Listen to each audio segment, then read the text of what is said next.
एक बार की बात है, घने जंगल में एक शेर, एक लोमड़ी और एक कुत्ता रहते थे। शेर जंगल का राजा था, लोमड़ी उसकी चालाक मंत्री और कुत्ता उनका वफादार साथी। तीनों अक्सर साथ मिलकर शिकार पर जाया करते थे।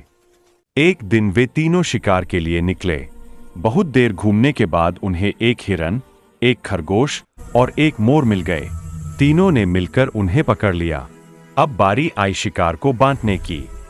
शेर ने कहा, लोमड़ी, तुम बहुत समझदार हो, तो तुम ही इन शिकारों को बांट दो। लोमड़ी मुस्कुराई और बोली, महाराज, हिरन आपका है क्योंकि आप जंगल के राजा हैं। खरगोश मुझे मिल जाए क्योंकि मैंने उसे पकड़ा था, और मोर कुत्ते को दे दीजिए ताकि वो खुश हो जाए। शेर यह सुनकर गुस्से से दहाड़ा, तुमने मेरे सामने अपने हिस्से की बात कैसे की? जंगल का नियम है कि शिकार का सबसे बड़ा हिस्सा राजा का होता है। और इतना कहकर उसने लोमड़ी पर झपट्टा मारा। लोमड़ी डर के मारे भाग खड़ी हुई और दूर झाड़ियों में छिप गई।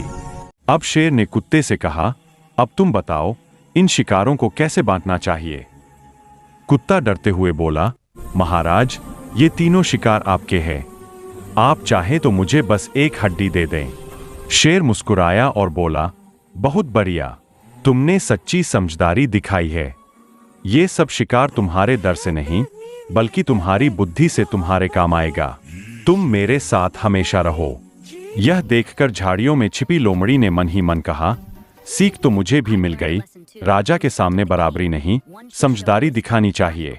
जहां ताकतवर हो, वहां अक्ल से काम लेना ही सबसे बड़ी समझदारी है।